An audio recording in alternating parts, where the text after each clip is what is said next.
হাই friends, মই আয়ুষ ৰং চেনেলত সম্প্ৰচাৰিত হৈ থকা প্ৰতিতৰা ধাৰাবাহিকখনৰ আজিৰ খণ্ডটো চাবলৈ বহুত বেছি ভাল লাগিব, কিয়নো যোৱাটো খণ্ডত বেদান্তই বিন্দুৰ ওচৰত গৈ ভাল পাওঁ বুলি কৈছিল আৰু তেতিয়া বিন্দুই আপুনি এইবিলাক কি কৈছে বুলি কৈছিল।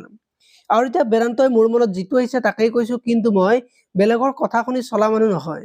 এজনী ছোৱালী কি হয় কি নহয় গম নোপোৱাকৈ এইবোৰ নক'ব, গম পালে আপোনাৰ মৰম ভাল পোৱা নোহোৱা হৈ যাব বুলি কৈ যোৱা দেখিবলৈ পাইছিল। আজিৰ খণ্ডটোত বেদান্তই বিন্দুৰ পিছে পিছে আকৌ যাব আৰু আপোনাৰ যি কথা থাকিলেও মই আপোনাক ভাল পাই থাকিম বুলি বিন্দুক ক'ব। আৰু তেতিয়া বিন্দুৰ মনটো বহুত বেছি ভাল লাগিব আৰু বেদান্তক সকলোবোৰ কথা কোৱা দেখিবলৈ পাব। আৰু আজি বিন্দু ঘৰলৈ যাব আৰু বেদান্তৰ কথা ভাবি থাকিব আৰু মোক ইমান ধুনীয়াকৈ বুজি পাইছে আৰু দেউতাই বিয়া দিব খুজিছে বুলি ভাবি থাকিব। আৰু সেইখিনি সময়তে অনুপ বিন্দুৰ ওচৰলৈ যাব।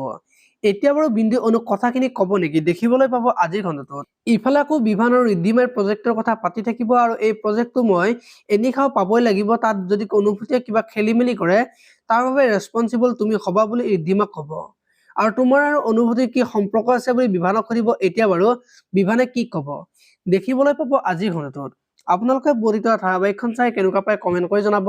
আৰু যদি আপোনালোকে এতিয়ালৈকে চেনেলটো ছাবস্ক্ৰাইব কৰা নাই তেতিয়াহ'লে চেনেলটো ছাবস্ক্ৰাইব কৰি ভিডিঅ'টোত এটা লাইক কৰি দিব। ধন্যবাদ।